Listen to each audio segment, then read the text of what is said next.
A dying child's life is saved by a stolen pearl necklace, but the adults react with such rigid outrage that they create an irreversible tragedy. This is the Jagannath Temple, a place defined by centuries of tradition and a complex system of institutional rules. Living in the margins of this massive institution was Mugu, an 8-year-old orphan with no home and no identity other than his presence on the temple grounds. Mugu viewed the deity as his literal best friend. While the priests saw a distant god, the boy saw someone he could talk to without fear or formality. Every morning, Mugu sat before the altar to share his day. He would complain if the priests were late with the morning sweep, or joke that he wouldn't speak to the statue again if they didn't get a good meal that afternoon. Mugu represented a form of devotion that was entirely empathetic and uncorrupted. It was a bond the rigid adult world was simply unable to recognize. Everything changed when a grieving mother collapsed inside the temple. She begged for money to save her child's life, but the crowd offered her nothing but prayers. Mugu watched her despair. Later that night, convinced his friend had told him to take action, he took the sacred pearl necklace from the deity's neck to fund the child's surgery. When the priests discovered the theft, they found a void in the evidence. At the exact moment the pearls were taken, every security camera in the temple glitched, leaving no trace of how the necklace vanished. The immediate result of the theft was a life saved. An anonymous donor sold the pearls and paid for the child's operation, and the mother returned to the temple, weeping with joy. Mugu didn't run.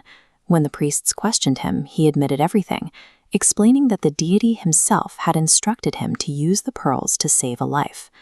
The committee now had to choose: validate the boy's act of compassion or enforce the letter of the law.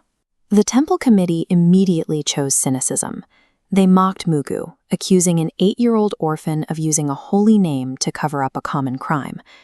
This illustrates a specific failure of perspective. To the committee, the physical value of the sacred object far outweighed the human heart. In a system built on strict rules, they prioritized policy enforcement over the survival of the child standing in front of them. The head priest banished Mugu to the stone steps outside the gate. He was told he could not return to the temple and his friend until the truth was verified by a bureaucratic inquiry. Inside the walls, the priests conducted rituals for universal peace. Outside, just a few feet away, they denied a thirsty, abandoned child a single cup of water. Mugu sat in the heat until he collapsed with a severe fever. Even as his strength failed, he remained certain that he had done exactly what was required of him. The priest's demand for absolute certainty created a fatal delay. It serves as a reminder that justice without mercy is just a different name for cruelty. By the time the hospital confirmed the mother's story, it was too late.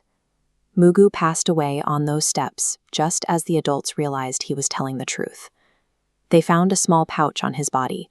Inside was a note in crude handwriting, asking the priests to please return the pearls if they reappeared, and to not punish anyone for what he had done.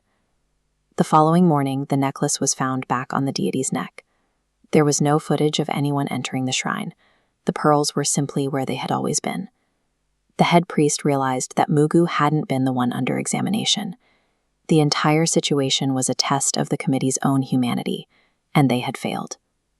The committee's mistake is a trap many of us fall into, especially as parents. When a child breaks a rule, it's easy to react with anger before pausing to understand the circumstances.